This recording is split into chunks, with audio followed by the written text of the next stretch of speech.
ఓరిని దొంగ ముఖాలల్ల మన్నువడ ఒక్క ఫోన్ కాల్ మాట్లాడుకొని ఇస్తానంటే నమ్మిన పాపానికి ఒట్టిగా అకౌంట్లకు వెళ్ళి పైసలు మాయం చేసిరట దొంగ బద్మాషోళ్ళు. పిన్ నంబర్ చెప్పలే, ఓటీటీ రాలేదు, అయినా అకౌంట్లకు వెళ్ళి పైసలు ఊడ్చేసిరట గీ పెద్దన్నయ్య. వామ్మో, ఈ సైబర్ దొంగలు చాలా డేంజర్ గానే ఉన్నారు కదా. సెకండ్ల మీద అకౌంట్లు మొత్తం నాకి పారేస్తున్నారు. ఇగో మహబూబ్ నగర్ జిల్లా జడ్చెర్ల కాడ బియ్యం దుకాణం నడిపే ఈ కరుణాకర్ అనే బాధితుడు బియ్యం కావాలని వచ్చినట ఒక బద్మాషోడు. రేట్ ఎంతనో చెప్పు, మా వాళ్ళకి చెప్పాలి, నా తాన ఫోన్ లేదని చెప్పి ఈయన తానే ఫోన్ తీసుకొని వాళ్ళకెళ్ళి ఒకే ఒక్క ఫోన్ కాల్ మాట్లాడి ఈయన ఫోన్ ఈయనకి ఇచ్చేసి వెళ్ళిపోయినట. కథం వాడట్లా ఓడే ఆలస్యం అన్నట్టు అకౌంట్లకి వెళ్ళి 99,000 వేరేటోళ్ళ అకౌంట్లకు ట్రాన్స్ఫర్ అయినట్టు మెసేజ్ వచ్చిందట.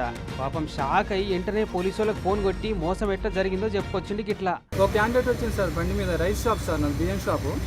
ఒక క్వింటల్ బియ్యం ఎంత అంటే నేను అమౌంట్ చెప్పినాను సార్. అయితే నా అవతల వ్యక్తికి నేను అమౌంట్ చెప్తాను, నా ఫోన్ లేదు, నీ ఫోన్ ఇవ్వండి, చెప్తాను, పంపిస్తాడు, ఫోన్పే మీకే చేస్తారని చెప్పారు సార్. నాకు ఫోన్ ఇచ్చాను సార్, నెంబర్ కలిపి.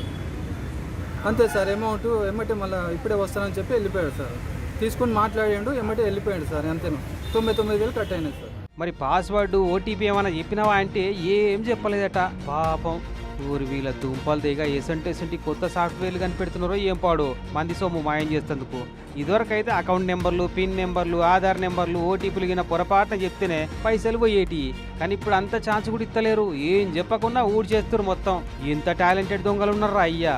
దొంగలు పాడైపోను. ఇటు ఇళ్లలో దాచుకున్నా కష్టమే ఉంది, అకౌంట్లలో పైసలు ఉన్నా కష్టమే ఉంది. మన సొమ్ములు మనం కాపాడుకునుడే పెద్ద సవాల్ అవుతుంది పో.